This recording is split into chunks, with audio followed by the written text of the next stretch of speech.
couple years to see these guys face off against each other's. So it's kind of kind of a blast from the past in a sense, putting these guys against each other's again. It won from his days in Team Secret, and most importantly, the original Team Secret roster, which would face against evil geniuses every now and then. So a very cool matchup in a sense of the mid laners, but it's not really a story about them, isn't it? Who would you highlight maybe here, or which lane would you be looking at?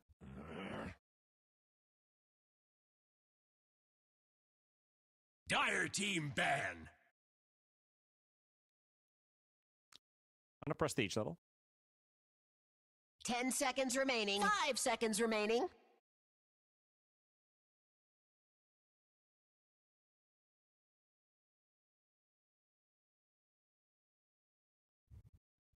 Radiant team ban.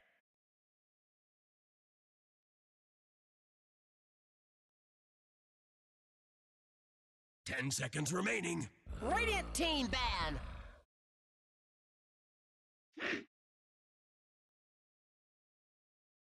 Dire team ban.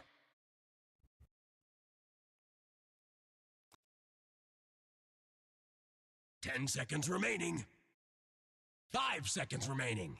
He played with them for 3 years. Mid1 was in that roster for a very long time. He even made a comeback after as well to drop by with that lineup.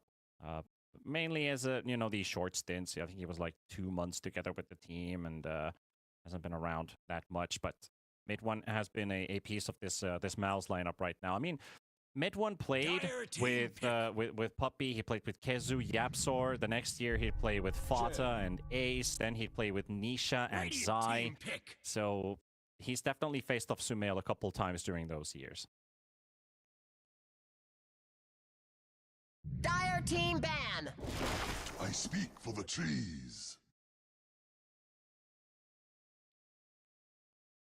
But now, as we are in the draft here, we've got a very interesting start. It's going to be the Nature's Prophet, usually picked up by Avulus, maybe sometimes by Nigma Galaxy. 10 seconds remaining. MOUZ, who open it up here as an answer to the Chen pickup. 5 seconds remaining. Maelstrom Builder to deal with the zoo. You have a hero to hunt down on the map. And Nature's Prophet's damage output in general, very good versus the Hand of God, which is not necessarily going to save a hero when a Furion's on top of you.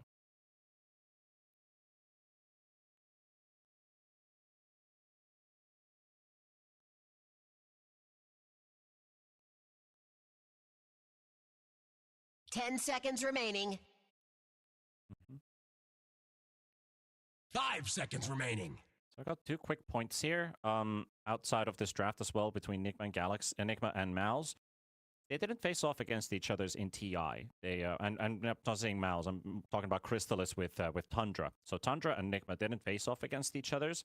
And then my second point is when we talked about like the matchups to watch. I think honestly, Toby and Celery. 2 very different types of support players. Toby, who's kind of in the middle of transitioning more into that position 5 role. He's been the guy who plays like every role. He's like this trick of the trade. He basically does everything that's required. But that also means that his play style, from his core days to his positioning, means that as a support, you can't always afford to play in aggressive positions. So we find his Warlock in the most peculiar places sometimes and ends up being an easy pickoff for his opponents. While Celery is a very different when it comes to that support position and could just be a big defining factor on how long those pulse 5s are staying alive during fights. This Chen, 10 seconds remaining. as long as he has his army, it's not bad. The hero can be dead, but you still have your auras provided to your allies. But Celery probably wants something that has a bit more impact.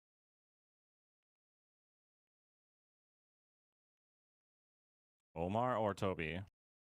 Oh, Nature's Prophet.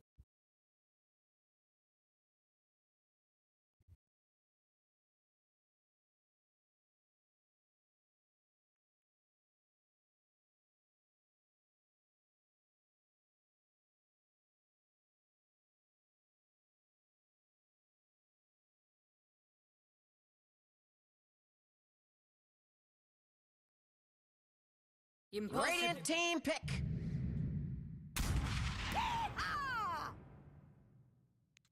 special about this Snapfire Dire pick. team pick. It's grabbed over and over again. Guess you could... I don't know if it sounds weird, but you could technically get an axe at some point and gobble up one of 10 Chen's seconds creeps remaining. and just remove it completely by spitting it out, you know? Deny like an seconds ancient remaining. creep or something if you manage to grab one of those. But a very far-fetched thing. I feel like we talk about the same things about Snapfires. I'm trying to bring something new for once. Dire team pick. Ember spirit. Let it be. Let it be. Ripper. It's gonna be an ember. Radiant team pick.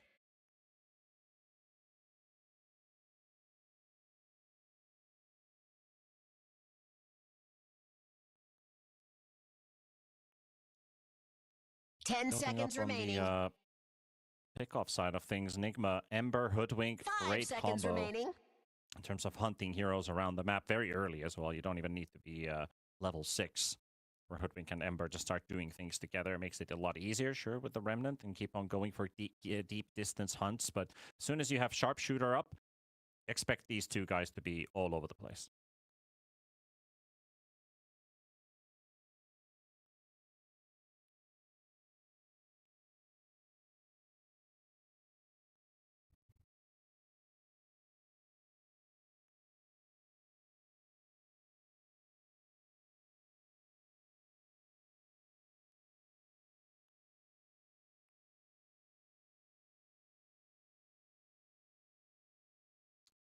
Both teams have spent already half of their reserve time getting to this point. I do wonder if Yamich is not getting his pudge, is he going to be the one to play the Snapfire? Or will Celery Radiant play team that pick. pulse 5 snap for a bit of impact? Well, we bring up the Tiny here at least.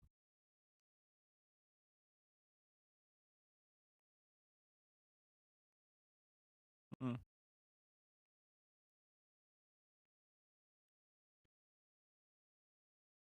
10 seconds remaining. I do like the 5 Tide seconds because of the remaining. Ember Spirit, because of the anchor. Dire team That's pick. probably my main reasoning behind that hero. But Mars is also pretty good here. You can consider the Yules first. That does take away a bit from Nigma wanting to play aggressive with the Ember and the Hoodwink. Not entirely, because the Yule still needs to be 10 built. seconds Ember and remaining. Hoodwink don't need items to play together. They just need levels. And 5 the seconds tempo to go on remaining. their side. That Yules on the Mars will finish at some point, and then they can start countering that Ember Spirit's deep dives.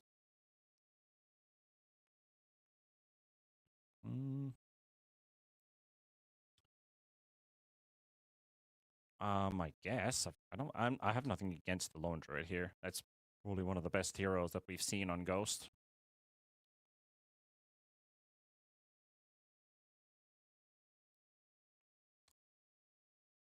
Dire team Does he play banned. Monkey? Life stealer.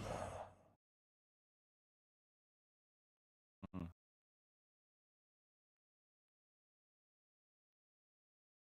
Yeah, there was 2 heroes I disliked during TI on Ghost, and that was his Morphling and his Medusa. 10 seconds His remaining. way of playing both of those heroes, and the priority on him, how he 5 builds seconds items. remaining. Because there was this one game on Morphling where he's like, he needs to get a BKB, but he's never pressing the BKB when he needed to. It's like, Radiant team when are you ban. going to use that 9-second blacking bar? Because he kept dying over and over again in engagements where it's like, you could have easily pressed this here, and you could have extended a fight. So he's trying to save a better timing for it. Now you have an inbuilt rage on Lifestealer, which feels a lot easier to use than your 9-second BKB that you're probably overthinking sometimes. Those 10 were also seconds some really remaining. high-stakes Team games, ban. right? So you start to think, if I used my BKB charges now, I'll be ineffective later on in the game. Dire So team Lifestealer makes ban. things a bit easier.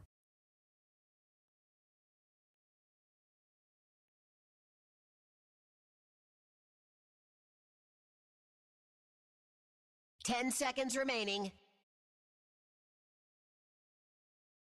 5 seconds remaining.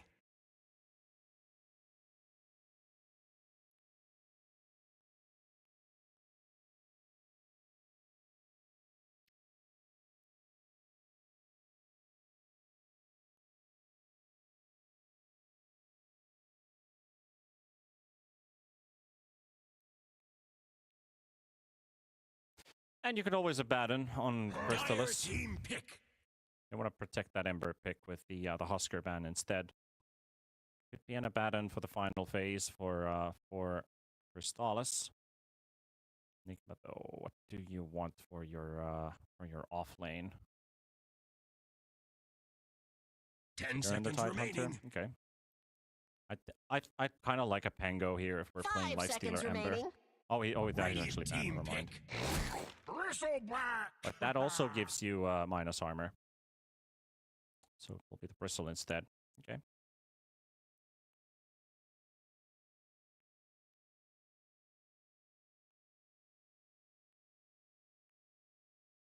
Ten seconds remaining. 5 seconds remaining. Remember what worked well with forced movement? Against heroes that have a lot of movement? A Bloodseeker.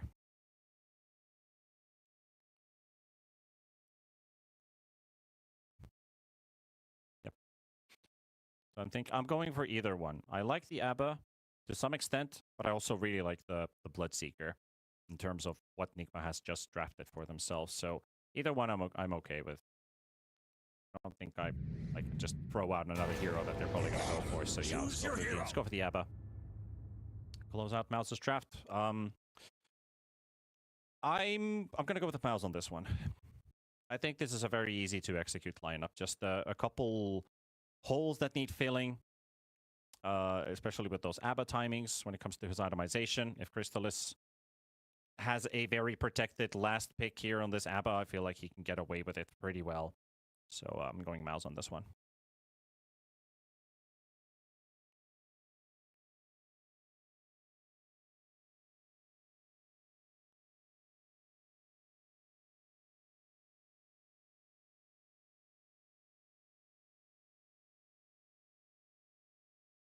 Ten seconds remaining.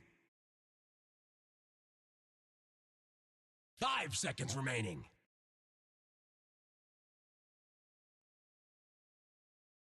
Hmm.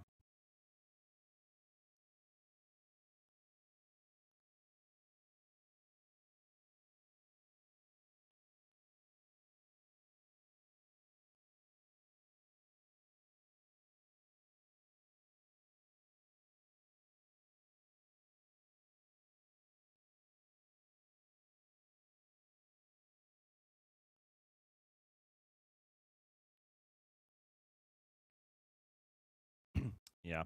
MOUZ also coming in from a 2-1 victory over Na'Vi as well in another qualifier, qualifying for Blast Slam 5, if I saw correct. They took down that Na'Vi series, while Nigma Galaxy earlier on, before that, they straight up dropped the team Yandex. So I was a bit surprised about that result, that Nigma wasn't really ready to play in the morning, and they got knocked out from the tournament completely. That was the lower bracket run.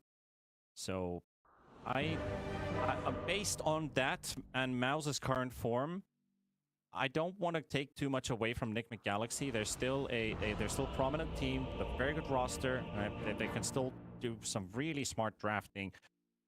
But every pointer right now shows that MOUZ is on their way to becoming potentially even a tier 1 team, because this streak that they've going on right now is just insanely good. And I had Na'Vi really high on my list, and they beat that series 2-1. Na'Vi won game 1, and then MOUZ turned things around with that Nature's Prophet, and they're getting it again. So they've already played this lineup today in an upper bracket final, which they won with that Nature's Prophet. So that's probably my reasoning for MOUZ on this one, this game 1. Not the series, just game 1.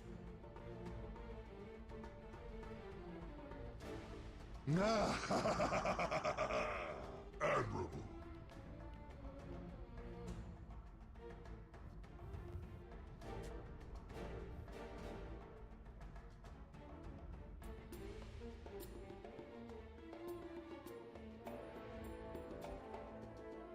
Mm-hmm.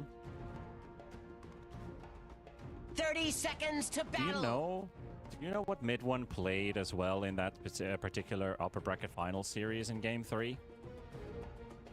He played a Venomancer mid with a 5-0-10 score in the end. Venom mid. Yep. Would be nice if they pick it during the course of this series, so I could at least see what it looks like. But he was unkilled. So the funny thing about Woo! It's starting. It's reopen starting. it. Give me a moment.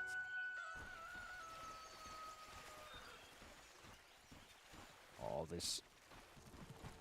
You can't kill him, but they'll certainly give him a quick warning.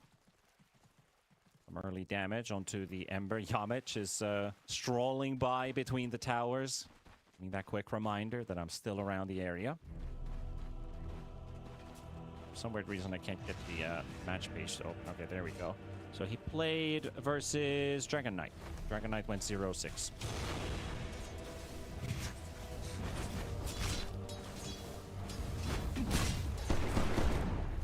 Yeah, and it looked like it was the last pick Venomancer too, so they had no idea that hero was coming out. They're like, well, we've got all of mid one's hero pool checked out, and that one manages to slide through. Well, I would say manages to slide through surprises. I mean, Veno is, if you're playing a Veno as a core, that's definitely got to be some level of a cheese pick. You do not expect that to happen. Yamich snipes Ghost's Courier too here, getting some extra money as he's dragging the wave.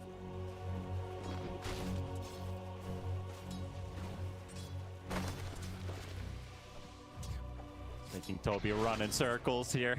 It's like, come on. He got two creeps bullying him. He's trying to slow him down. He's got to get these two connect. The range creep will die most likely. Okay, he's just going to lose one range creep. And Ghost is bringing in the other wave. So I wish we were looking at the top lane right now because those are some really big creep waves. Ghost has 3 last hits. Boom has 4, but there's like double creep waves fighting each other right now. There we can see it. The big battle in the jungle.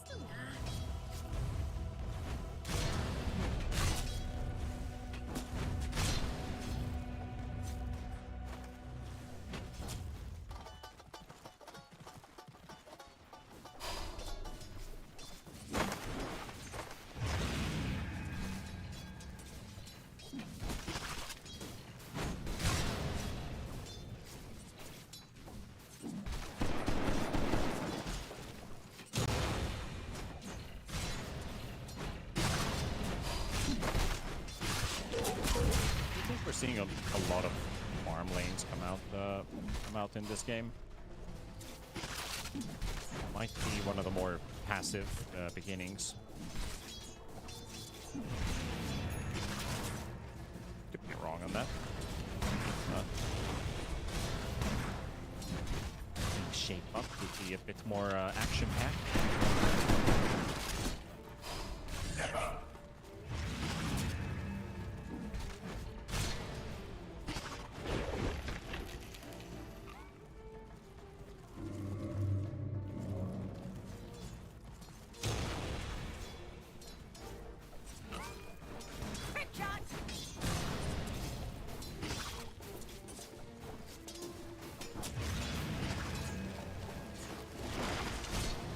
He's going straight in. Nice bushwhack there from Omar. But it looks like they've got the boots on the Abaddon, so he's moving 60 movement speed faster right now than the Hoodwink. So Omar, tough luck, but what can you do? Mid one will secure the kill. He traps his carry inside the Sprout, but the damage has been done.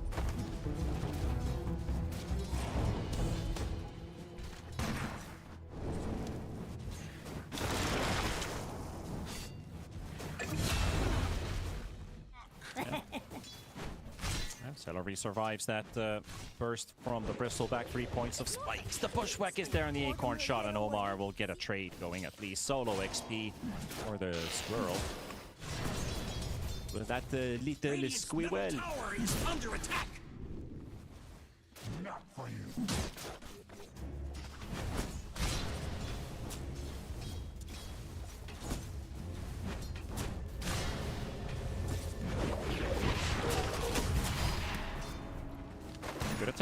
Good attempt there. Almost caught Crystallis off guard. Nothing happening in top. This has continued to roll in the same way. Ghost a little bit ahead in CS versus the Mars.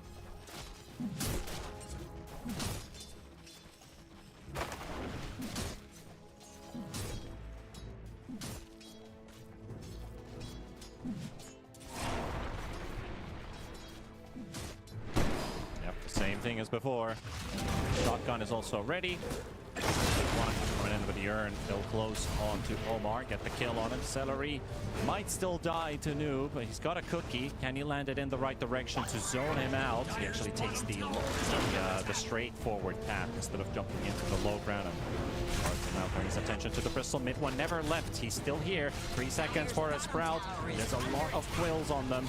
But Crystallis has to be careful there. He drops so damn low. Mid one's also 1 HP right now. And the Lil Shredder will finish him off. Crystallis. No connections. No, that was so close for Omar.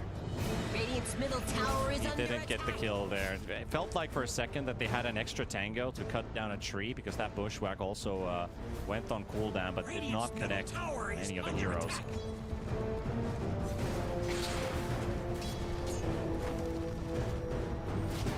Radiant's middle tower is under attack. The seeds of fortune. Got the catch onto mid one. But it's just, again, just not enough damage. Omar has missed out on a couple opportunities now. Meanwhile, Sumail will get the grab on that tiny. Dies under a tornado of all things. So it's Ember hitting level 6, securing the shield rune. Mid one has been on a... Mid one's been on a long stroll from that bottom lane all the way back to base. So Ember had some free time in mid. Radiant's bottom tower is under attack.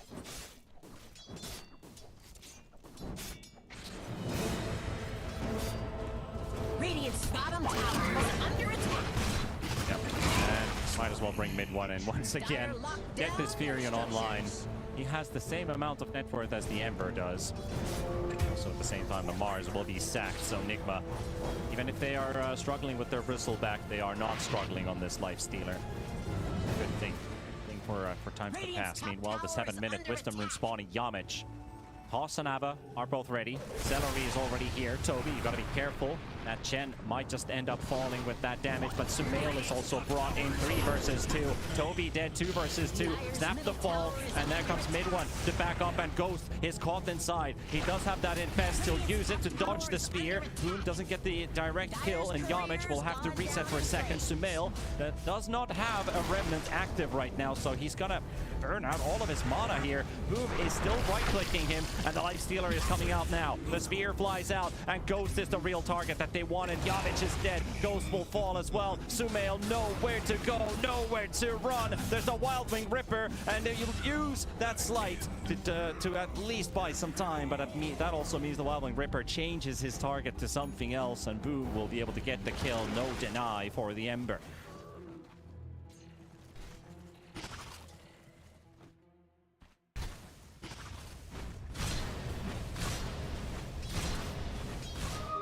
Stonefall.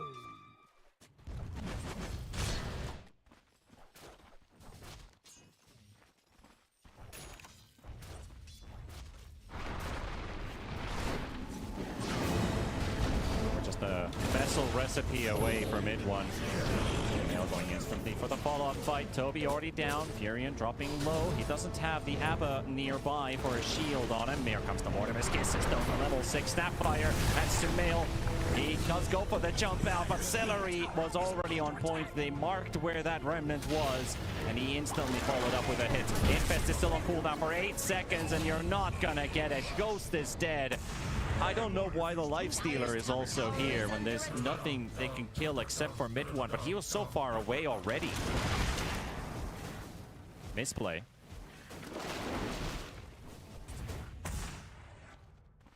That's for me.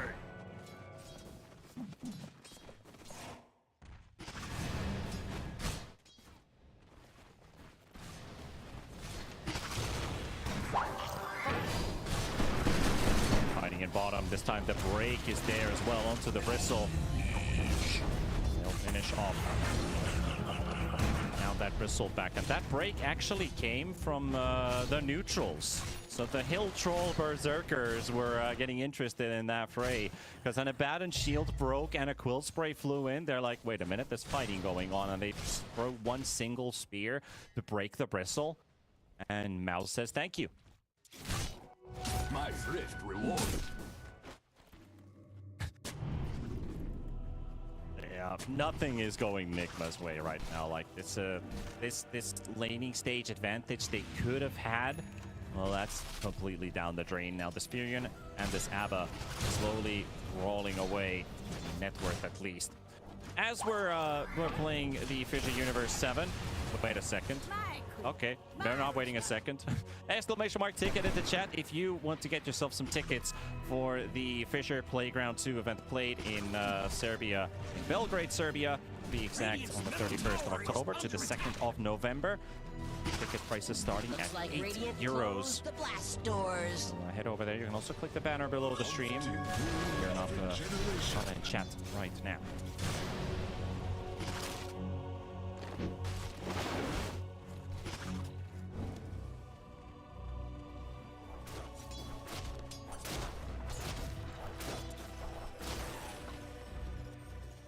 Radiant's middle tower is under attack. Radiant's middle tower has been denied. Denied!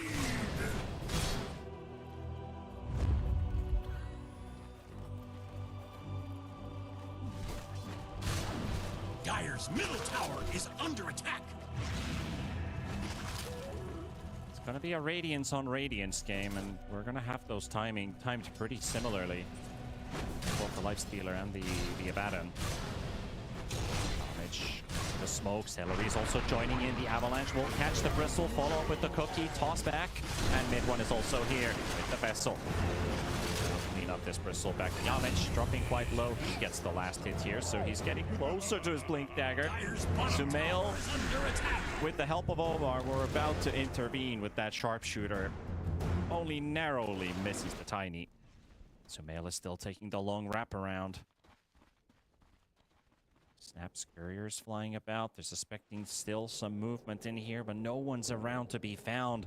And they're sending heroes top. Meanwhile, Lifestealer shows up with an Ancient Black Dragon at the gate.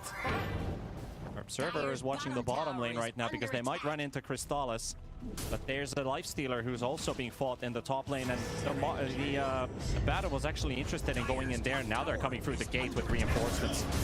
Arena placed down by Boom, catches the Hoodwink, and the Squirrel will go down and Ember will follow. They saw all of this.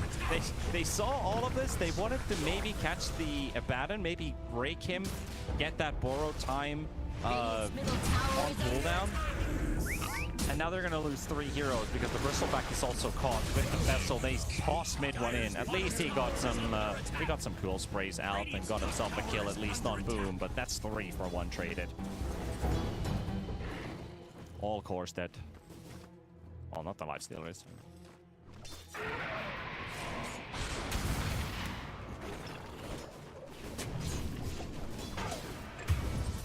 All right, that's a good pick. All lives must end.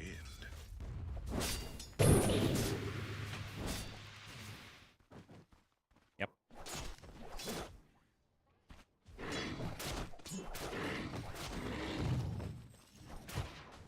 You learned some discipline, boys. You are playing against the Hoodwink Ember, which we talked about in the draft, that these guys are going to be everywhere on the map, and they're doing exactly that.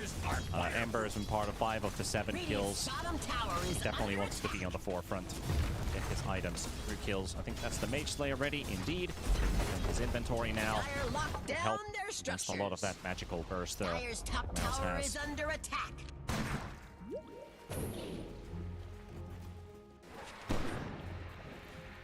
Dire's top tower is under attack. Dire's top tower has fallen.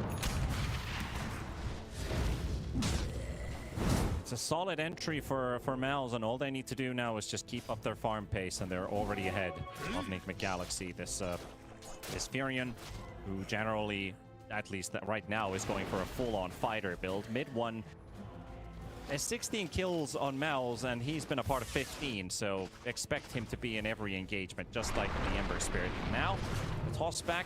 Is he in range? No, he's not in range for that toss.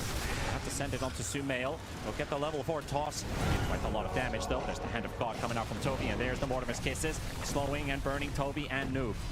Connections on both of these heroes, and a lot of Mortimer's Kisses on the Chen, but Crystallis cannot quite go that deep to follow. Would like to burn out that Aphotic Shield. And the borrowed time once again. The front nice two-man cookies done, and here comes the Life Stealer. And he has a Radiance, which the Abba does not. We're gonna have to watch out for Ghost. This is a good timing for the Life Stealer to show up, and the Abba has been zoned out. Borrowed time is lost now, and they got the arena. Ghost is isolated and killed. Nigma thought they had a good edge, but Ghost was way too far compared to the rest of his team, and that's a free opening for Boom to drop the arena and drop the Life Stealer. Toby gonna get teleported on by mid one, and he'll get a secondary kill going for MOUZ, and they're just doing everything right. This is why we highlighted MOUZ. You cannot take them for granted. This is a scary team right now. Oh, sure, yeah, that too. Dire's middle tower is under attack. Dire's structures are fortified.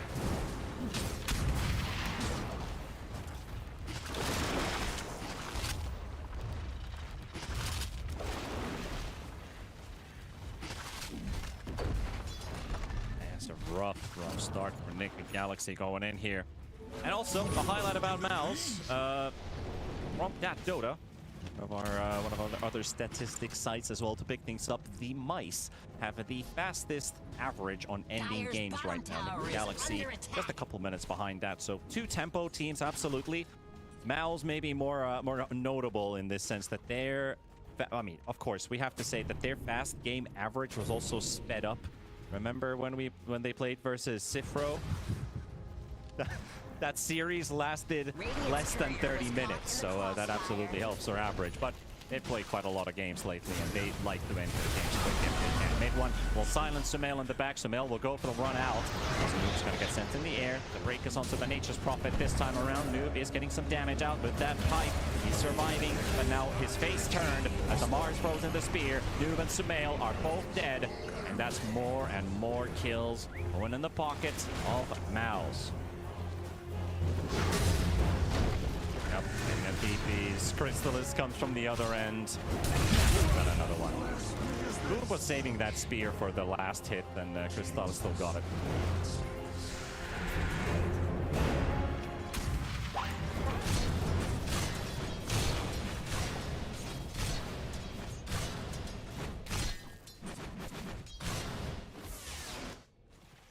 Oh, that's why. Another pick on the map, mid one, wicked 6 streak. 21 out of 22.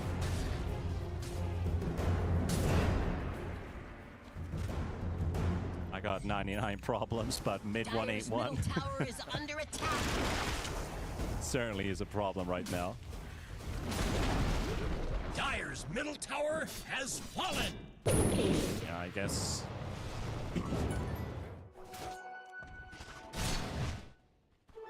Double damage!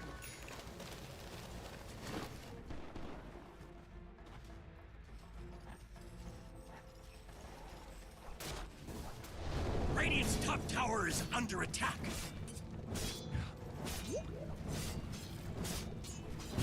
Well, look at it. Look at Ember's quick buy. This is the point we've gotten to. We're building Midas on Ember.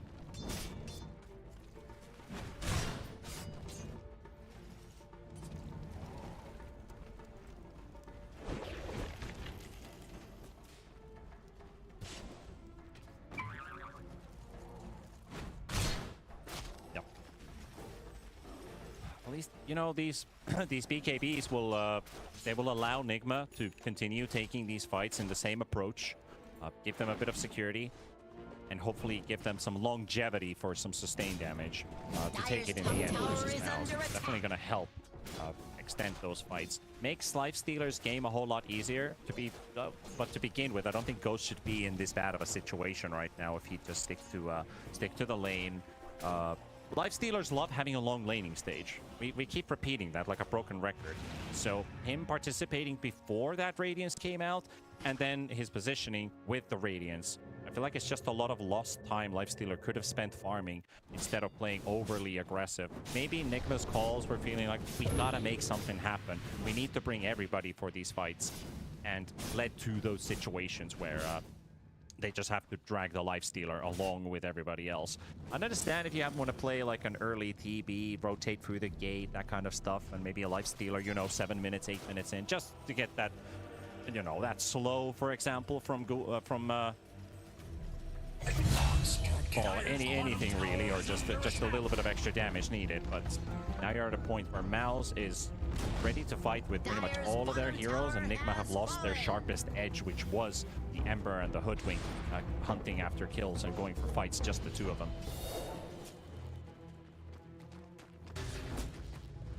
Dire's bottom tower is under attack. Oh, missed the Sprout.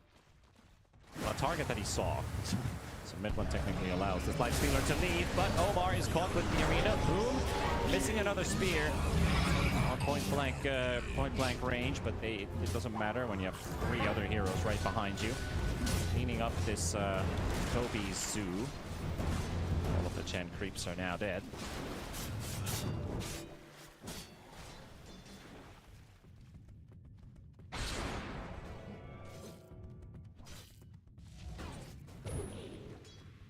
Happens. Straight to the Tormentor we go. Dire's top tower is under attack.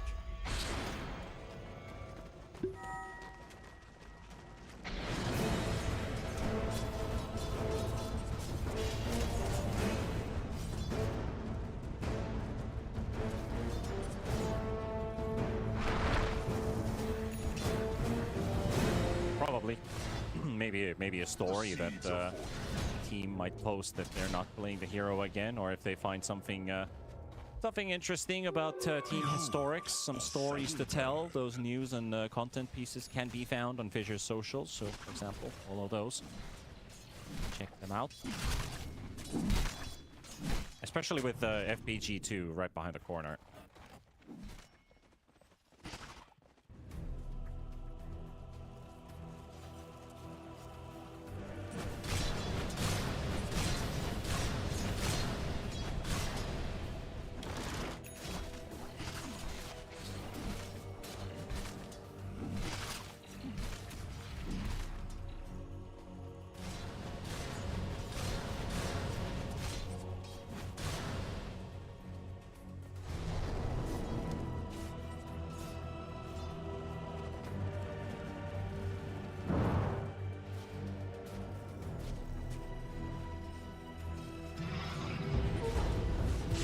Omar goes right click after he's done with his Midas. Well, you're not getting to that Midas because he wanted to set up with a Bushwhack, and the moment that Boomerang and Bushwhack was about to connect, 2 heroes blink on top of the Hoodwink and delete Omar. His courier gone too. Still needs 1,000 gold to finish that Midas recipe.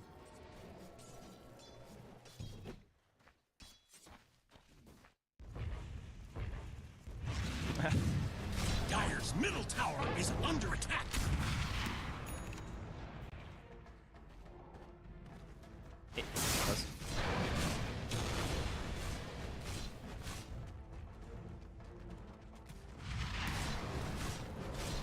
Well, these are 2 teams that like to end fast. As we went through on the the fact of this series. Maybe we will still see a quick finisher here. We'll just have to wait for a bit longer, maybe with this Aegis. Just gonna start getting more control over the map and just take those tier 2s.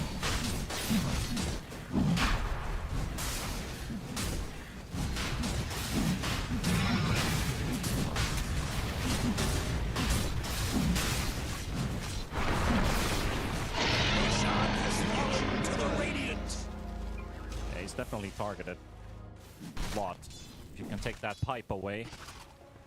Sean is picked up. Mars is already on the hunt for the bristleback, but they are smoked around. Are the roots. Cookie is safe. There's the life stealer on the chase. Throws in the open wounds. One of the backline. Crystallis and Yamich hit Toby. There's the arena catching the life stealer. He's the one getting pinned down, but he got the infest out, and they're dropping quite low on the side of MOUZ. But Crystallis, 100 HP, it's more than enough. And that has still had that borrow time for a second. Ember joining the fight once again. Can they keep Crystallis alive? Ghost is standing his ground really well with that BKB, and Nigma finding a small opening, but the shotgun of Celery, Granny takes down the monster in the trees, and the life stealer falls. It forces Nigma to call the retreat, but Mid1 and Yamich are already on the hunt. You toss in the Nature's Prophet, and with that crash landing, they squish the squirrel again. Dire structures are fortified. Dire's middle tower is under attack.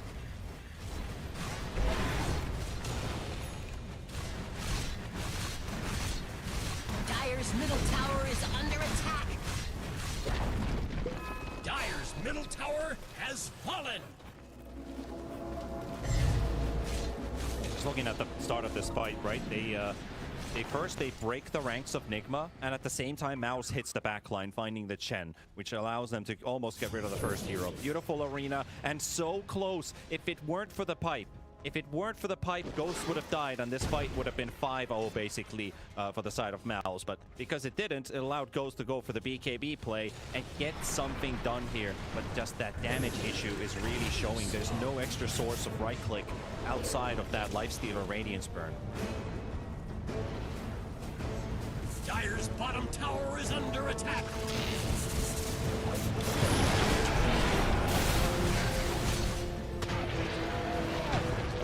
Break flies through, removes it quickly with the shield there. The infest already used on the bristleback, having a bit of extra HP to work with. Holding on to a great healing Lotus too. Dire's top tower is under attack. Oh, the squirrel again. Omar has as many deaths as Nigma has kills.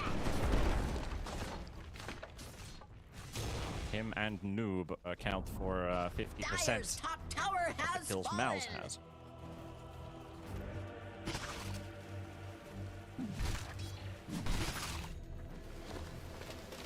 Dire's top tower is under attack. The Dire have reinforced their structure. Dire's top tower is under attack.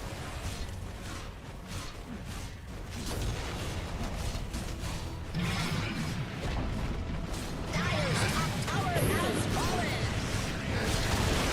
Set up with a bit of a defense here. They send Noob right into MOUZ with the toss into the spear. Means he's facing towards the team, and they clean up the bristle. 50 seconds down. No pipe for you today. The infest will be used onto Sumail. Sumail is using a lot of his jumps here. He still has 2 more remnants to work with. Mid1 is quite low, but has the Aegis. And Ghost is going for the chase onto Boom. Boom using his bulwark pretty smartly there, but he will still be taken down. Toby got the last right click, but Sumail will fall. And Crystallis, he's got no ulti right now. Cautious, but he would like to get Ghost. Mid1's coming in for round number 2, and they manage to get enough burst damage. Omar will fall as well, and only onto the Tiny they can go. Yamich with that Glimmer Cape is saved by all of that damage sent by the Ember Spirit. Sumail will still go for it. He'll clean something up to get the Remnant deep into the base. Go for the jump away. 2 more seconds for a TP on the Nature's Prophet. Sumail's got to be careful here. Maybe Mid1 goes for another teleport into the back, but Sumail will get something going here. Sumail picked up the 7 Wicked 6 streak away from Yamich. He got himself a bit of extra gold.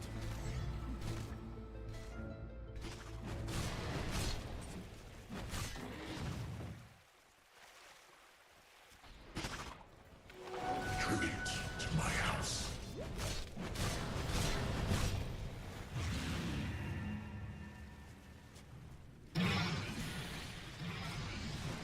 Just going through this fight as well. Losing that pipe carrier at the start, at least he was able to apply the pipe buff onto his allies. Okay, that was a quick short as we're jumping straight back into live pictures, but we're trying to go for a jump onto Ghost. No fight though, but still that team fight in the top lane, like you said, they're able to protect at least half of their lane. But that fighting's been going on for so long. Omar has a massive, he's got 2 charges in his hand. Double damage.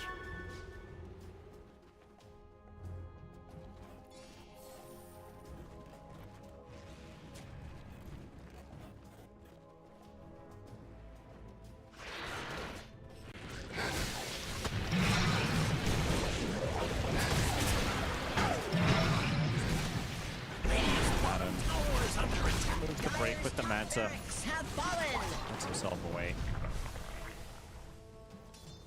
Low-ground ward is showing at least their movements this whole time. Oh, misses the spear. It's not the first time he's missed the spear here.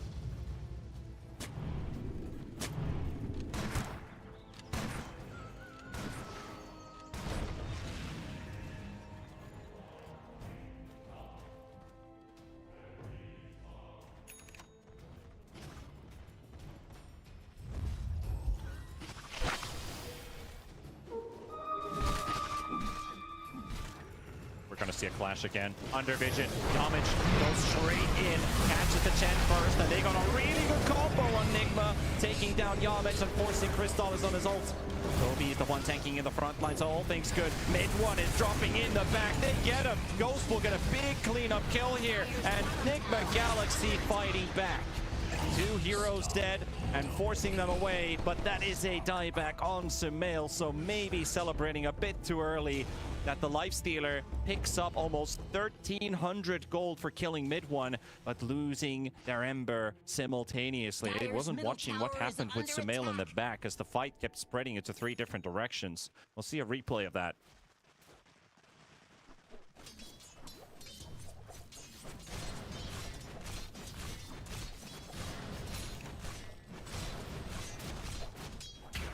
Ghost and Sumail are both fighting at the back. They want to clean up mid one ASAP.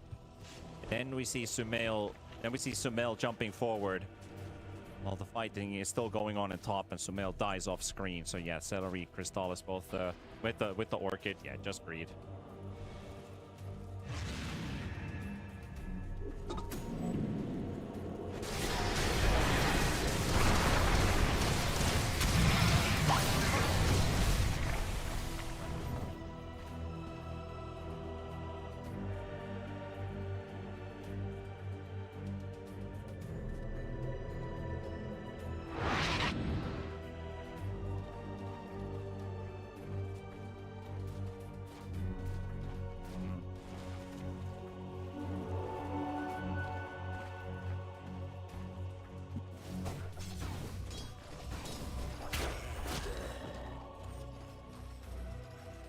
Lifestealer, one of those heroes that you just don't want to play from behind against your opponents, but with these tempo heroes of the Ember and the Bristleback, even the Nullifier now picked up on Bristle, they still have ways of fighting, sure, but Sumail's got no defensive tool on this. They don't have a way to save him. There's no Lotuses, no E-Blades, no nothing. Boom will miss the arena at least. Bit of a relief, at least for Nigma, that they won't lose another. Dire's middle tower is under attack. Dire's structures are fortified. Dire's middle tower is under attack.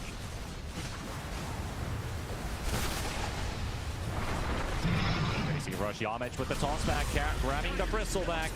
And Noob silenced up in the Bloodthorn. Good Bushwhack in the back as well, buying some time. Mid one gonna hit by the Abyssal Blade. And Ghost will try to get his darndest to finish off this Nature's Prophet. But Boom and Yamich are just standing on top of him, waiting for that BKB to run out. He's sent up in the air with the Yules, and they go for the straight up silence right after. And he's not escaping anymore. He's gone for 70, and Sumail's still dead for 14 seconds. They clean up the base. They clean up everybody here. It's gonna be the Chen targeted next as they finish off the last member of Nigma Galaxy. The base is now MOUZ's for the taking.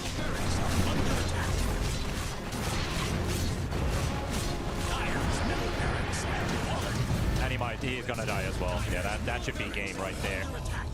Bit of frustration coming out from the side of Nigma. Buybacks being spent and nothing to play for as their core instantly dies. Stalis and mid one are just zoning out Omar, zoning out Toby, keeping them in the fountain. And MOUZ clean up both the top and the bottom mid lane of Rax, and they go straight for the tier 4s, knowing that this game is in the bag. Tear them both up. I think a statement kill. Arena blocking all of those fountain shots, easy to go in. And that's going to be game 1. Dire's middle tower has fallen. Dire's ancient is under attack.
the ticket right away. 5 seconds remaining. Dire team ban.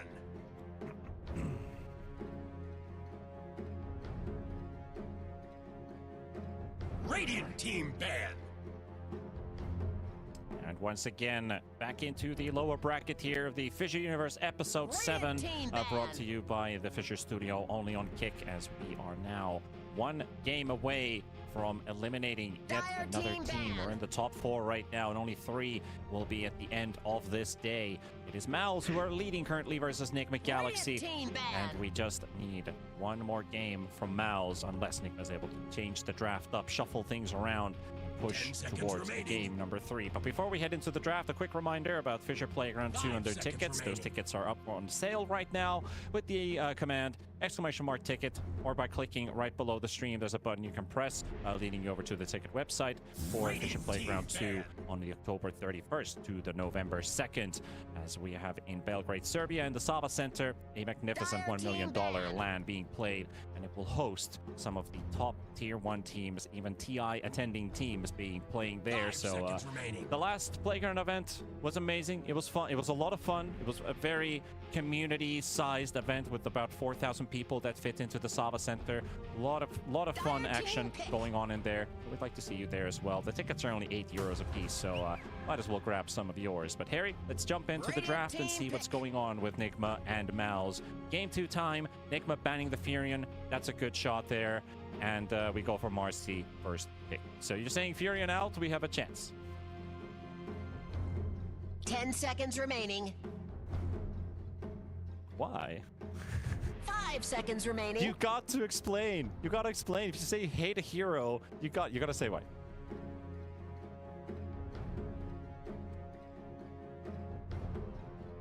Give me a second. I'll get it for you. So Marcy so far has been Dire picked team 5 times. ban. It's 40%, so 2 and 3.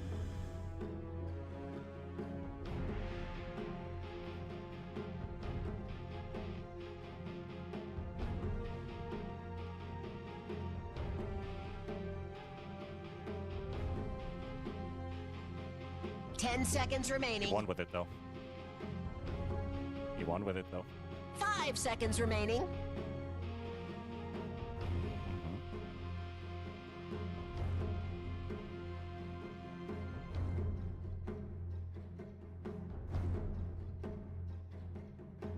Dire team ban.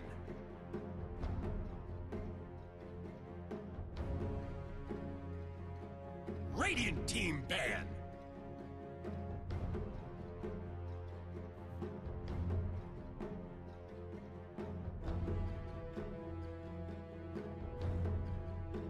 Ten seconds remaining.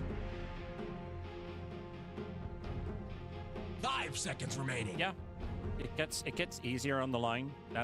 You're absolutely right about that. Marcy does rely more on the fighting end of things.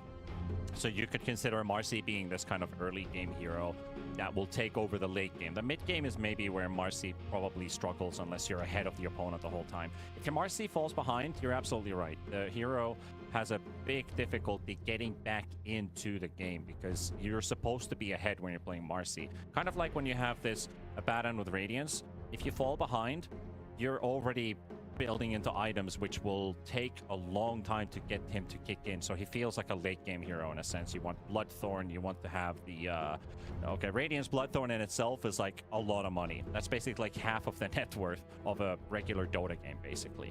And then everything on top of that. Marcy needs BKB into Basher, into more damage items after. That BKB will already help, but in the competitive scene, definitely doesn't solve all of Radiant the team problems. pick.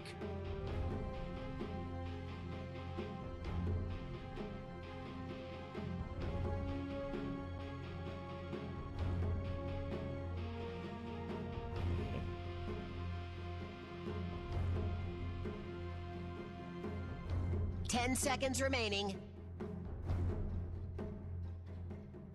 5 seconds remaining.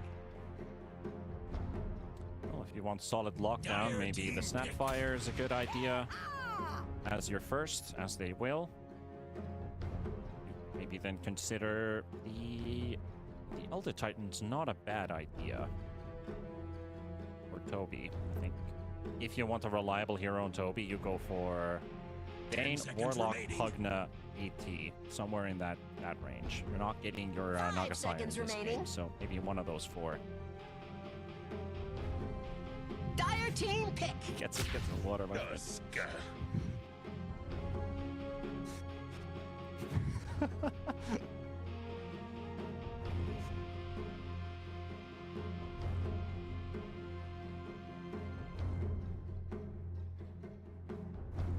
10 seconds remaining. Radiant team pick.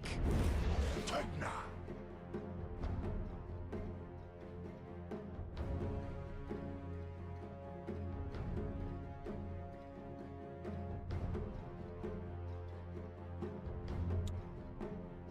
Yeah, no matter where you put this Marcy, you have a great 10 seconds great remaining. brawling combo. Tag team gives you a lot of kill threat, but Pugna in itself just 5 protects this seconds Marcy's remaining. laning stage if put as a +1 for Crystallis.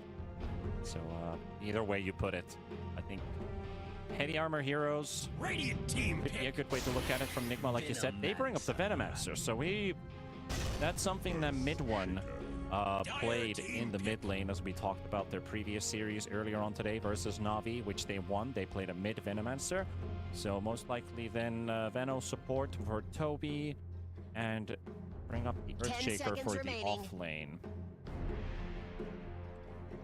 Shaker 5 snap. seconds remaining. Pretty decent. Veno +1. We'll get the last pick for Ghost.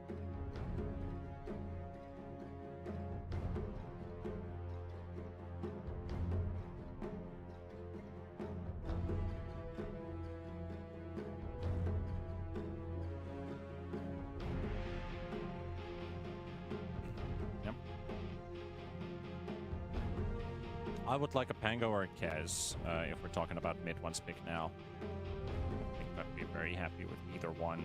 Unless we lock in the carry for Crystallis and we have that Marcy still open up for grabs, but still that would lock in your 1 and your 3. 23rd pick a mid.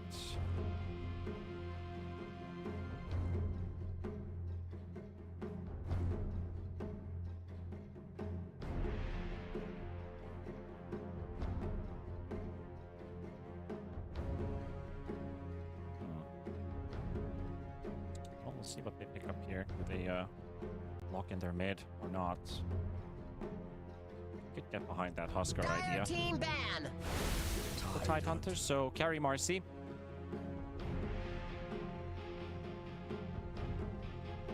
Radiant team Now, ban.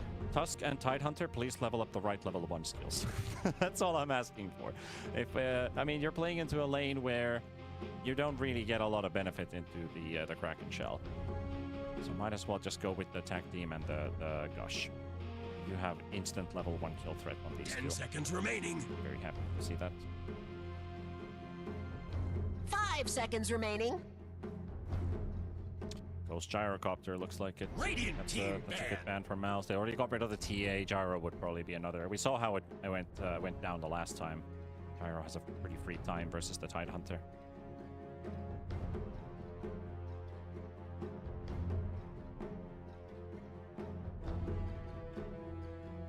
Ten seconds remaining. 5 seconds remaining.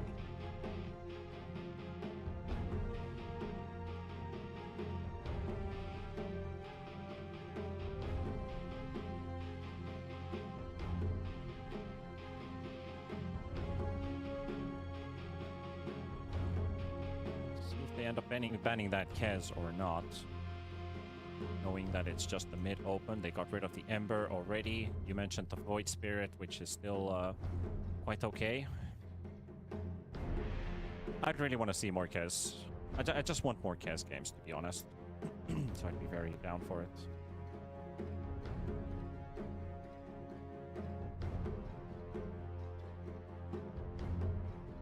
So many abilities.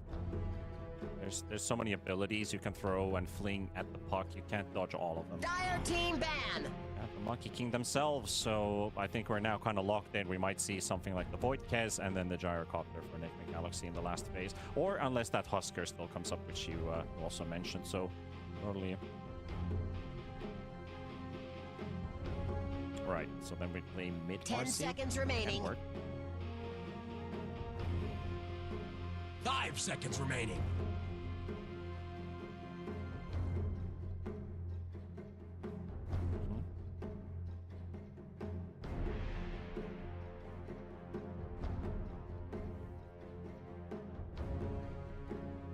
I also think if they go Kez, Nigma could also consider the Abaddon as a carry versus the Tidehunter and still be quite okay with it. The lane matchup would be Tusk Tidehunter favored, but what happens after the laning stage, they wouldn't have a lot of answers to an Abaddon, which I think Nigma Galaxy should maybe even give it a try. But we know Ghost is the guy who plays like Morphling, Medusa, all of these, well, Gyrocopter, all have quite similar timings. They banned the Scylla Bear. No Lone Druid. It's one of their go-to heroes alongside their mid-Muerta for Sumail. Radiant team pick. Getting the Void Spirit. Void incarnate. No, I'm fine. I'm fine. I just want more Kez games because I honestly, in all honesty, I want to cast the hero more because it's finally in the pool. 10 seconds remaining. 5 seconds remaining. Oh, yeah, absolutely. Just need to experiment more on the hero. I'm gonna go for the Terrorblade for Ghost, so along the side of those heavy farmers, which has been kind of Nigma's go-to. Ghost gets to play a hero. We'll have a specific timing set in the game. MOUZ will continue with the early tempo. They don't need a lot to get this lineup to work.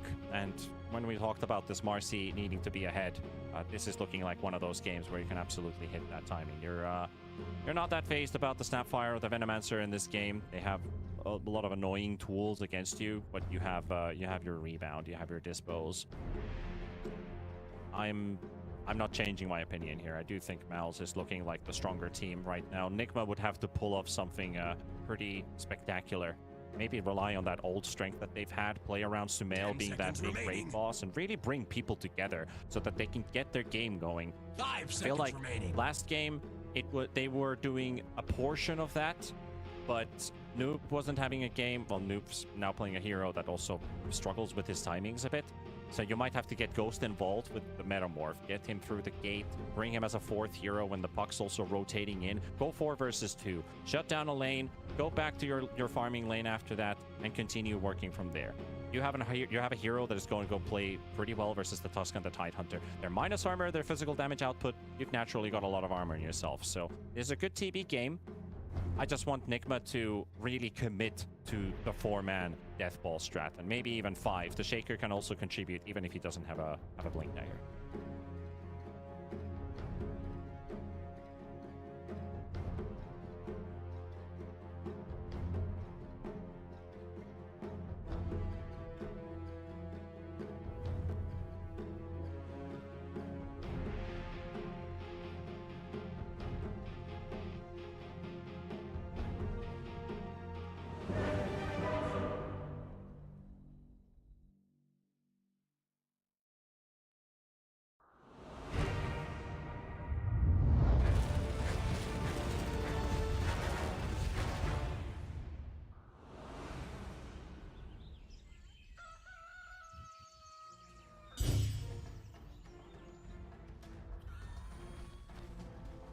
Prepare to battle.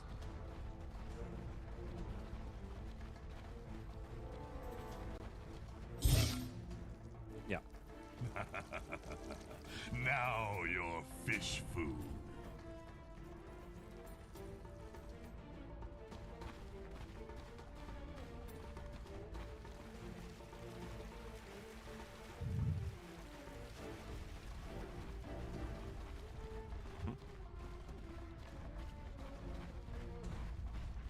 I saw a Thompson clip today, which probably a lot of people have been watching. Actually, on that Pugna, where you are able to, thanks to your Oblivion Savant, blink with the hero and maintain your life drain thanks to it, because you can use your items while you're channeling, and also you can only cast a single spell at a time, sure, but Nether Blast works with life drain, and then you can blink around, so you can definitely dish out a ton of damage. I think that was a really fun clip. If you ever run into that on Insta Reels or watch him on Instagram.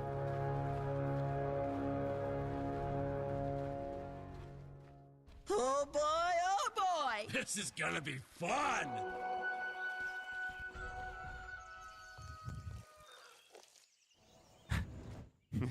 That's not a bad way to spend your free time either. He's definitely a very entertaining content creator when it comes to that.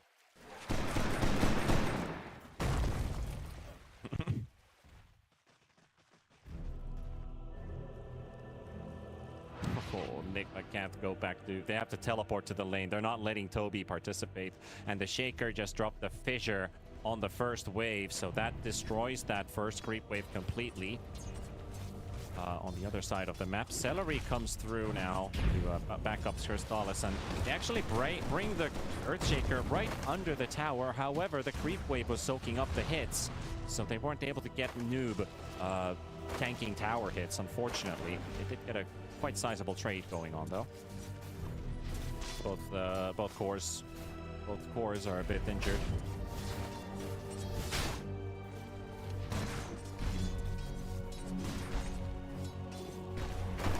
That's quite hard. That's quite hard though, because you have the special delivery. So if you're already sending stuff on the courier, you can then instantly just bring it in for a quick fairy fire, a quick salve, continue going on from there. But at least Omar, your little shredder is your best tool versus Pugna. That allows you to trade with the Pugna really, really well. It's not like a basic poke. It's actually a strong ability at level 1.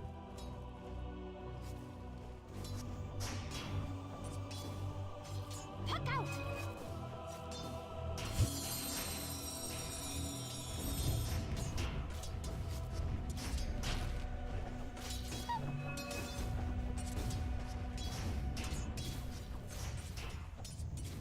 Radiant's bottom tower is under attack.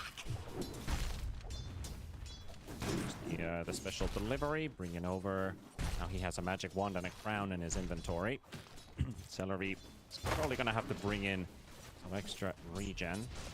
He's got another set of tangos just on the courier, just brought it to him.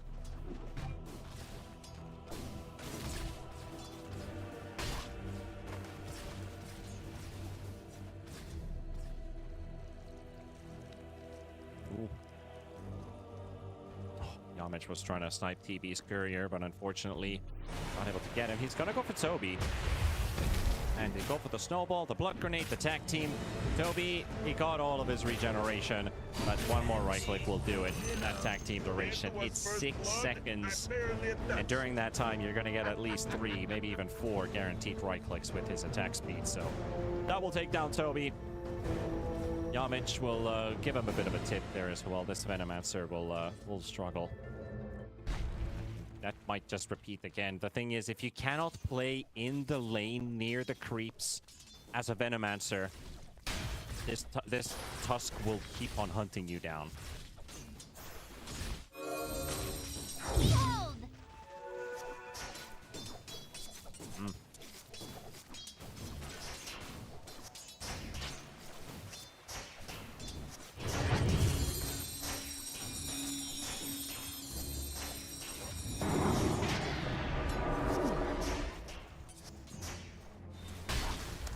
Aggression coming out there. That tag team just dropped the TB low, but there's the turnaround. Got the snowball on a creep. Boom. Zoning out the Terror Blade. Very good positioning there with the anchor smash. He will soak some extra right clicks here from the Terror Blade. The illusion spawns right next to him.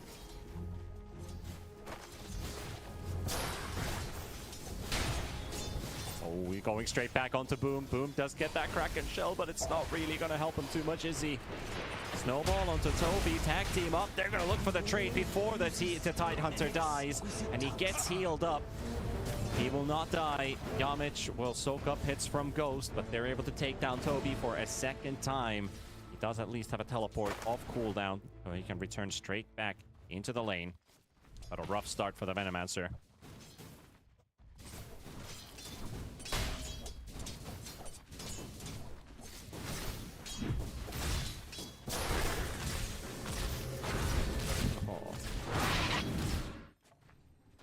Yeah, the one thing this lane lacks crowd control.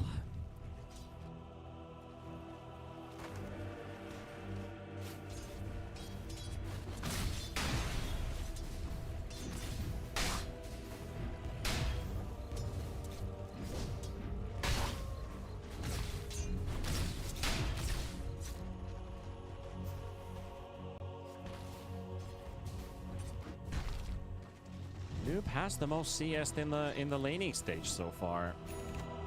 The Shaker is definitely off to a very solid start. In hopes for Nigma that they are able to keep it this way too. Bottom lane fighting once again. The tech team level 1 still. Oh, Ghost couldn't find an angle out of this one, and he might just go down. Omar's coming in for the rescue. Yamich dies to Ghost's TV illusions. Managed to squeak in that final hit. Boom, turning around. Celery is also here, and onto Toby they go. Look for the third kill on him, and that's a double kill for Boom.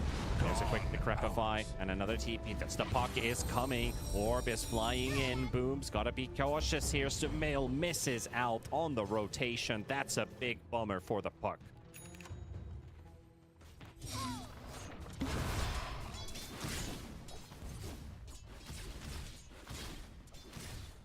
Radiant's middle tower is under attack.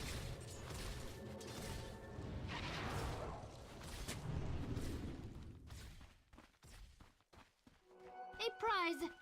Yeah, that allows the Void Spirit to have a bit of a free time.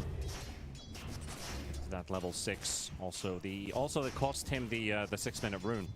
So not just the Lotus, but the Invis also going for the Void Spirit. You didn't want that. Really battling it out once again. He's got the Decrepify, but the Snowball is flying through, and the Shard block. Oh, he caught him! He caught him on the edge of that igloo! And that catches Ghost, and Toby will die again. 4 deaths on the Venomancer, and 2 on Ghost. That's 6 kills for MOUZ's offlane. There is a Stealer of Wisdom on his way, though. Omar is sneaking behind. Yamich has already TP'd in for this. And he'll force that Snapfire away. Celery's coming in. Got the cookie at least to jump away from that frozen prison. And there comes Boom from the other direction, and Omar's still gonna go down. That's 3 kills. All of them dead. Nobody dead on the side of MOUZ, though. And this Tidehunter is 402. It's gonna hit a point. They are getting stomped in this lane. This is not a good look for Nigma. They're setting up on top. Setting up on top, but Crystallis had that Dark Troll and his army. Crystallis is the one to go to the gate down bottom on the hunt. Potential Terrorblade, but Ghost is moving far away from the lane. This is what I wanted Nigma to do, to bring in 4 heroes through the gate to the other side, but MOUZ, really just the experts of these rotations, these movements. They've been bringing this Pugna through the gate multiple times for some good rotations, some good fights, and that's going to cost them the bottom tier 1 tower, and the map feeling a bit more shrunk for the TV to farm. There's the Echo Slam dropped for some farm, and he'll get 700 gold away. Let's put it 600 gold away from that Blink Dagger. Has fallen. Got it.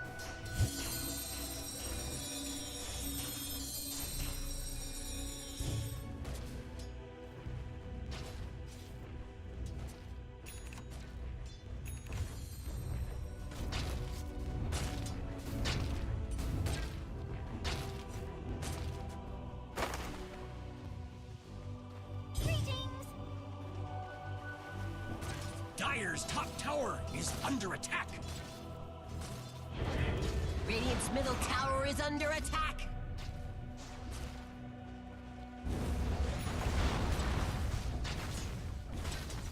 Radiant's middle tower is under attack. Radiant structures are fortified. Radiant's courier was caught in the crossfire. Radiant's middle tower is Courier under getting attack. snatched by Yamich. And looked like it wasn't really delivering anything over to Sumail anymore, but Omar is getting pressured in the top lane. Quick jump in, level 6 on the Marcy, so the Fleeting Fury facet is online. Radiant's middle tower has Celery with fallen. mid 1 will finish off the T1 tower in mid, and the fast high tempo will continue from MOUZ. When you look at their heroes, they can definitely speed things up a little bit from game number 1.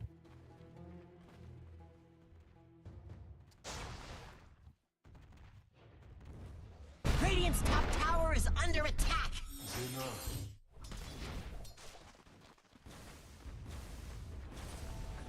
Well, I Radiant's top tried. tower is under attack. Radiant's courier has been slain. Absolutely. Radiant's That's going to be top tower is roughly under over one and a half weeks for the group stage to start. The online stage for the Swiss will be on the Swiss format. Oh, fail. I got the silence on 3 and also the fissure there from New. Got the blink being delivered now, and here's your 4-man gank squad at 10 minutes. Things can still change for the better. The side of Nigma. Now they just need to get a good set of kills rolling. That Echo Slam, drop him right in the face on top of that Marcy, and that's how you start things. That's how you get your game going, but one is on his way. Ups the 80 and goes straight for the pressure onto the Shaker. Toby only level 4. There is no Noxious Blake to throw in. Puck's gonna get sent up in the air. Mortimer's Kisses burning up mid one, getting silenced by Sumail. They're maximizing the damage output of the Kisses. He's down to 300. Sees him in the lane, dodges the orb, and Toby is still being chased by Yamich and mid one will clean him up there with the remnants dropped on him. Omar trying to make a run for it. The Ravage does connect. Sumail's gonna be able to dodge it, but the snowball is there. They fall off on Omar, and despite the 2 kills that they just picked up, they forfeit 3 over to MOUZ.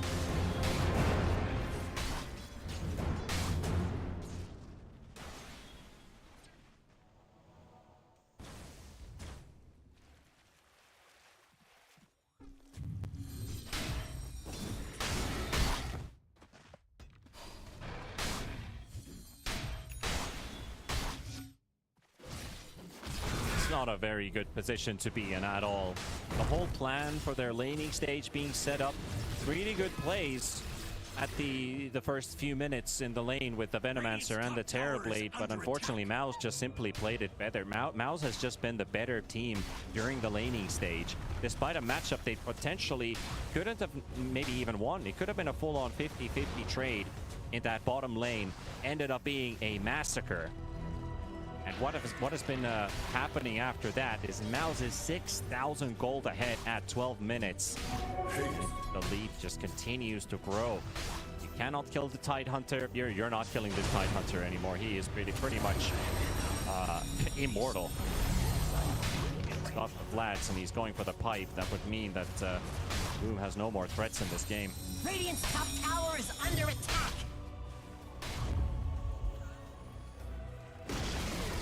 Radiant's top tower has fallen. 3 seconds for Echo. It's not going to be enough on Boom. They're going to try and focus on something else maybe, but if they go for the Tidehunter all in, maybe if he drops low enough, there's a chance. Celery though, he's reading this. Mortimer's Kisses. It's not going to be enough. Radiant's middle Maybe if tower they went is straight for under the Echo attack. Slam, there could have been an option to try, but it's really a half commitment. Nigma, they're like, we can go and we can't go at the same time.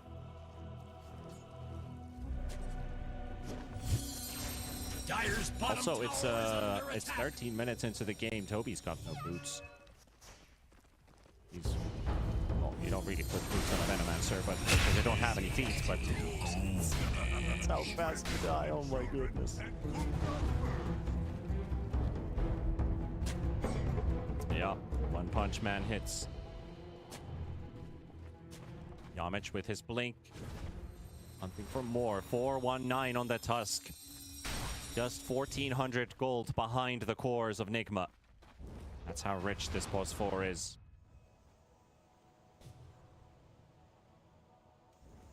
Radiant's middle tower is under attack.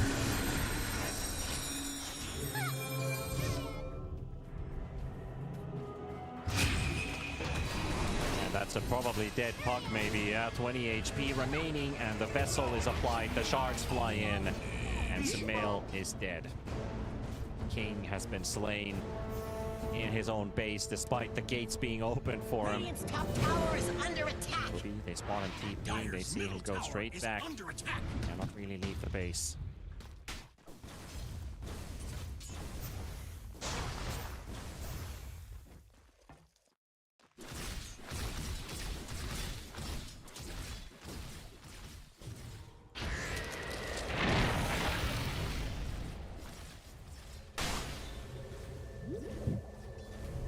Oh, they're all coming in. Echo Slam is also ready. Celery, what can he do? Drain heal? Radiant's top tower Or is life drain under even, attack. that is. Well, Crystallis was trying to get a jump on the back line, get to Ghost. Ghost still has that Sunder though. Pulling up the Tidehunter, getting ready to push him into the front. Yamich, blink in, tries to catch the Shaker. Shaker blinks away. Still got Ghost running in and actually managed to catch the Shaker. He walked back in and he's dropping the Echo onto the Marcy where the Mortimer's kisses. The Ravage is there, but the Marcy saved by the Decrepify and dies in the end. As Sumail will clean him up. Celery forced away. The Orb might pick him up. Sumail hunting the back line and might have enough damage to finish him off, and he goes for a deny. Celery is taken out of play. No kill as they are finishing off mid one. Ghost will find a kill on the TB. It's not a complete disaster. It actually turns out really profitable for the side of Nigma Galaxy, getting a 3-for-1. Tidehunter standing his ground against Sumail, getting sent so many abilities at Boom. And I talk that he's immortal, but when you got the whole team on the Tidehunter, it's a whole different scenario. Enigma, when they really needed a breather, this is what they're gonna get. So they clean up a lot of kills, a lot of money, a lot of XP, and most importantly, Harry, a little bit of confidence.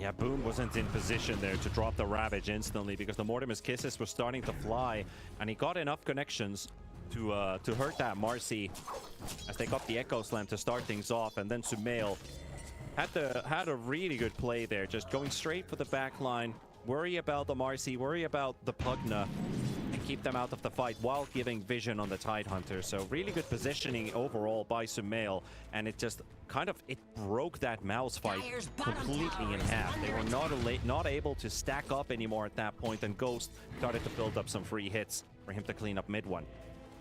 Void, I didn't even see Void have any impact in that fight, so I don't know what was going on with mid one.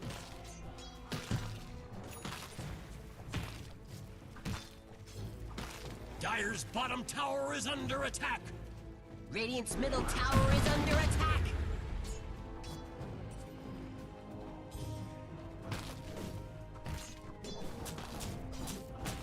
Yeah, you're begging for trouble. You're asking for trouble at that point.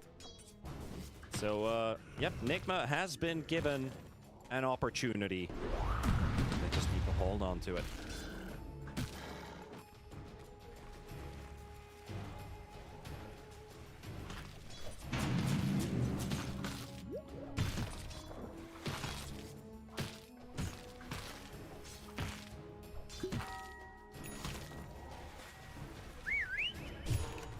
Sound of acceptance.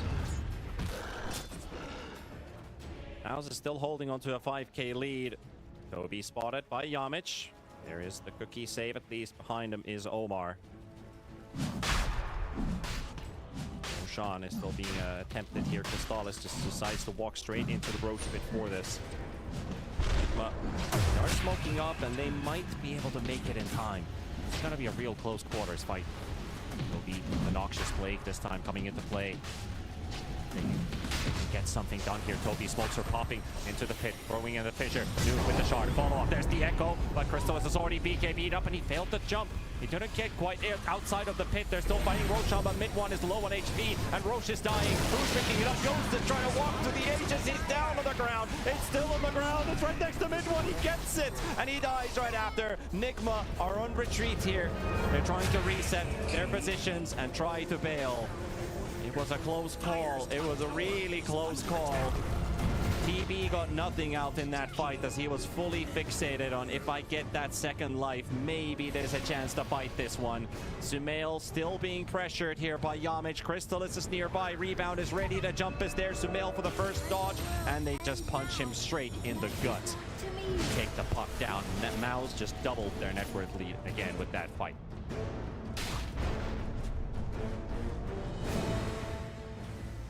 Radiant's middle tower is under attack.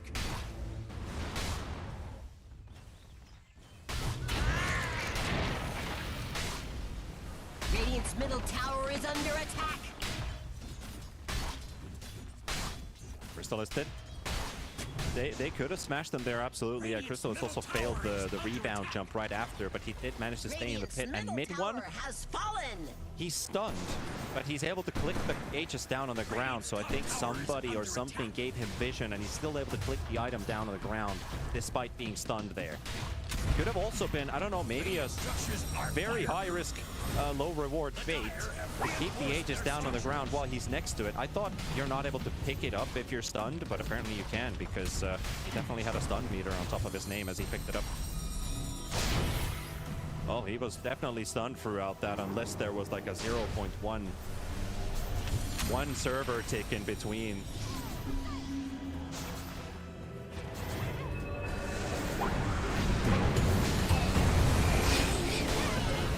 We'll have to check that on a replay, slow motion, and see how that went down. But we'll see how this fight, or at least this game, continues. Yamich dives in deep. He makes his last play on his final bits of life. As Boom, he's not going to take any damage, even from a Demon Seal, which actually the TV doesn't even have. So he's just going for raw right clicks, holding onto that Metamorph for as long as possible. And there we go. The Metamorph is finally popped, and they jump him right away. He's getting sent around. He did get the Sunder, but there's the Ravage follow-up, and the TV will die. The shotgun isn't going to hit.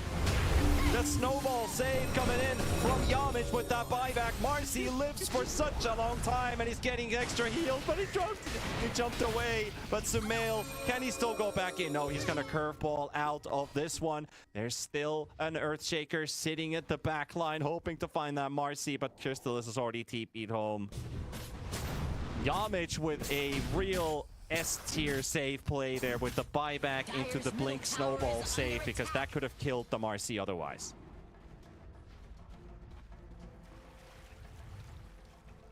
Dire's middle tower is under attack.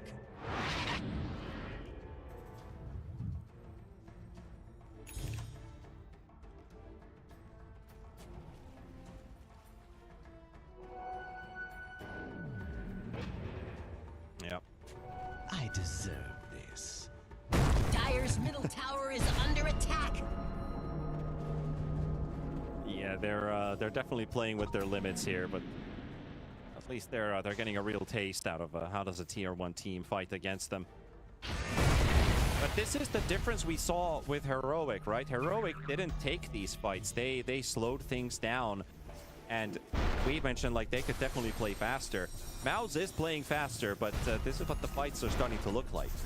There's definitely some strength on the side of Nigma. Find also some strong plays on FISSURE's social media channels. !F into chat, or press the banner below the stream for more access to news, content, highlights, and types of videos. Omar dies to Crystallis on the other end of the map. Sumail was anchored up. No escape for him. Dead in the water, indeed.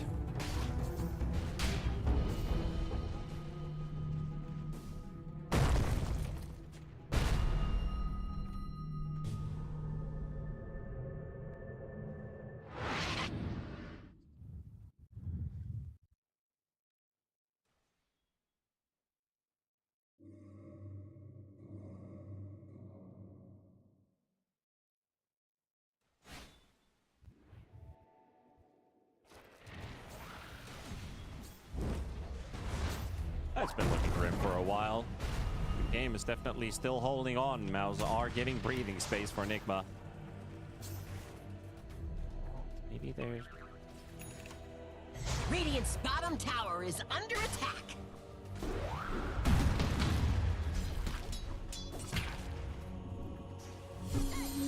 Radiant's bottom tower is under attack. Really hard to deal with the lanes.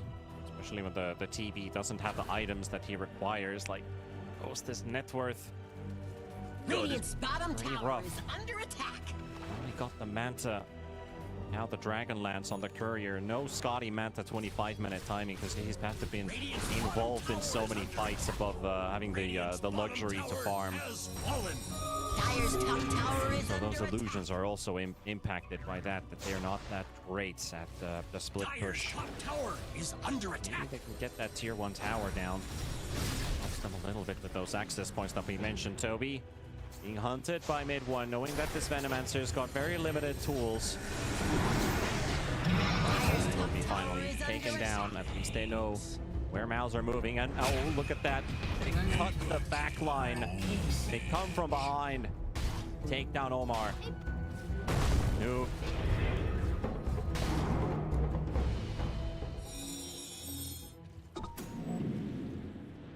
Also the Shaker able to cut another wave in top, so the waves are again pushing away from the base of Nigma. Buying time. Sumail is sniping couriers at the back. He'll take down Yamich. Yamich's courier, that is, and they don't have vision on him. Tidehunter's courier literally ran on top of him, so almost enough for Yamich to get there, but still just far enough so that that Blink Dagger was already on cooldown.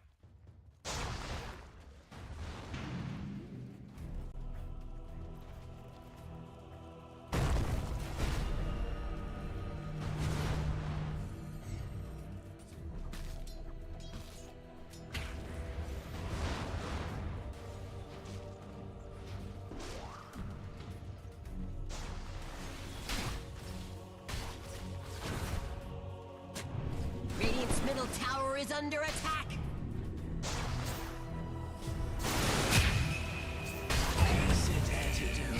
Yeah, his Celery's positioning has always been the furthest out of any of the heroes.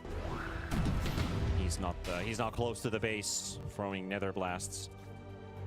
I mean, if a Shaker catches you with a Fissure, it's probably game over for him. Only got okay. You only got 1800 HP. Level 15 Pugna, actually pretty tanky. Maybe now a quick shift in the plan, throw in a couple cheeky explosions there as he's doing right now. They're trying to cut the top lane meanwhile. Now Celery has finally gone to what you asked him to do. That's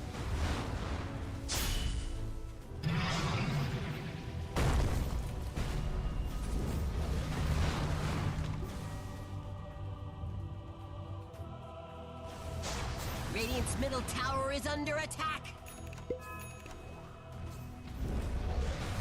question of resources.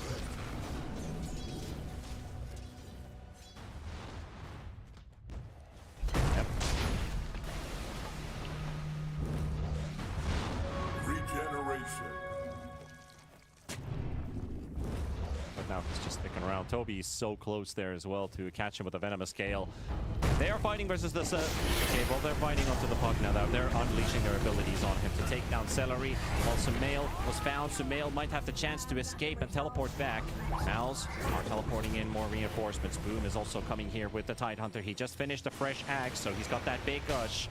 There's the anchor onto Toby. Toby went too deep outside of his own base, and he instantly pays the price. Sumail coming in with a follow-up here. They don't have the Echo Slam because they spent it on the Pugna just moments ago. Ghost is getting some serious damage out onto Yamich, and will take down the Tusk. So that's the price they have to pay for putting Pugna to push in the front.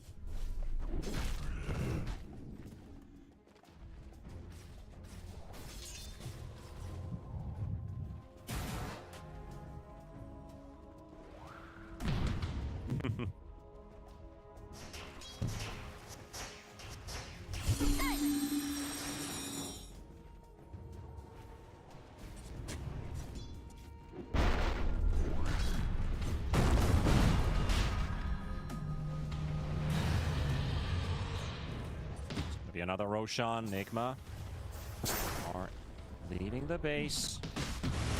Smallest level 18 ulti, so he hits really fast with that Marcy on leash.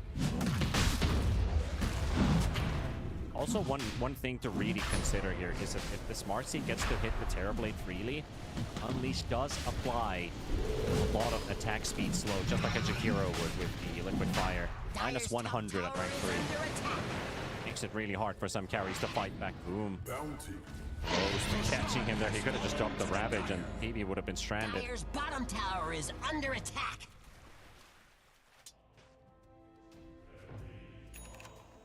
Yep. Exactly, yeah. didn't know, but if he did, could have dropped the Ravage and that TB would have been stranded. Omar stranded on the edge of a cliff right now, but they know exactly where he is. They see him there. Okay. The Snapfire down. 40 seconds and he is out. Thomas finds the puck. He's going to unleash some early damage, and not just some early damage. He just straight up deletes Sumail from 100 to 0. One really cool thing you can do with that Marcy, I told you that about as well, is when you rebound, get the first stun in, go for one set of unleash burst, and as the stun's about to end, you dispose, and then you just punch their belly as they're flying in the air. And he got a couple good Crystallis crits there too, so finished off the puck in one go. Radiant's middle tower has fallen!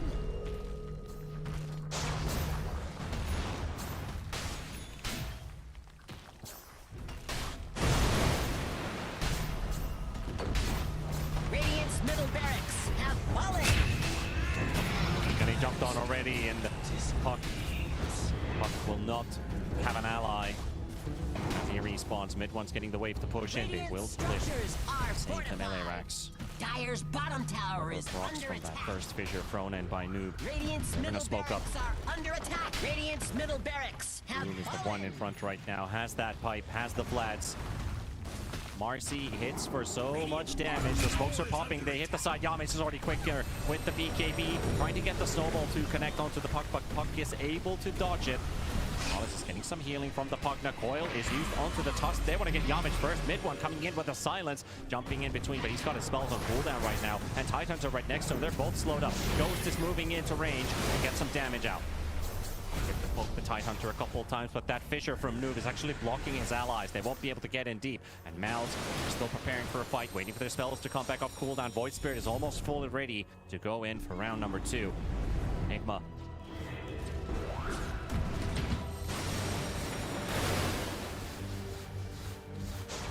Yep. I think they were just waiting for them to hard commit. MOUZ would have been able to make a play to follow on that. 80. There's an 80 rune, but yeah, they're sticking around. Look at Omar's position. He's just outside of vision, but now they spot him, and oh, he's going to be put for dead. Down to the grave. Focus. There's the Ravage. The buyback comes out from the Snapfire. No more than his kisses. For 40 seconds, he'll have to fight without it. Push them back once again. The front line for MOUZ. More explosions from Celery. In the river, though, on the low ground, they caught Sumail, and the puck is gone for 50 seconds. That... no buyback, yeah. Thought he'd be able to make a play from the side, and they spot Noob. Crystal is just 3 shots the Shaker, and he's gone. Stuck in the trees for a moment.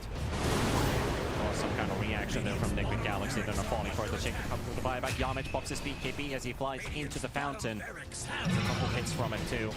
But MOUZ will clean up another lane of racks. And, you know, they're... even if it looked like MOUZ could maybe speed up their games a little bit, be it game 1 or game 2, they're just 1 minute away from finishing at the same time. 34 minutes and 36 seconds, so seconds from now, if they call GG on the side of Nigma, they'd land on the same time duration. Could be over sooner than that, as Toby's already getting jumped up by Yamich, and Boom cleans him up. Gush on the backline, Sumail finding the Pugna, trying to give him some pressure. Mortimer's kisses from the side. Yamich will walk up to the Snapfire, keep him busy.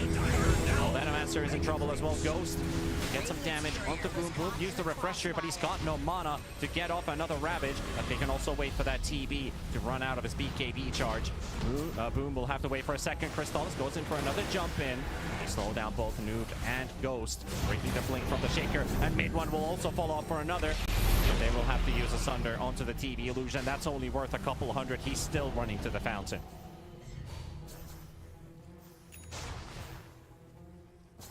That was a big bold. That was a big bold failure.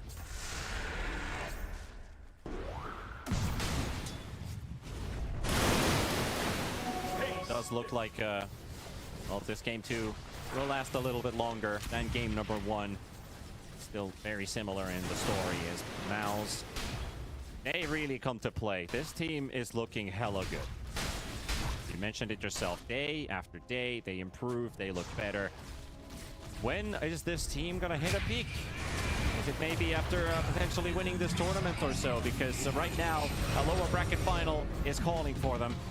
As they finish off Toby, gone for 55 seconds, and they're going straight up to focus on those tier 4 towers, still respecting that Echo Slam and the coil from the puck.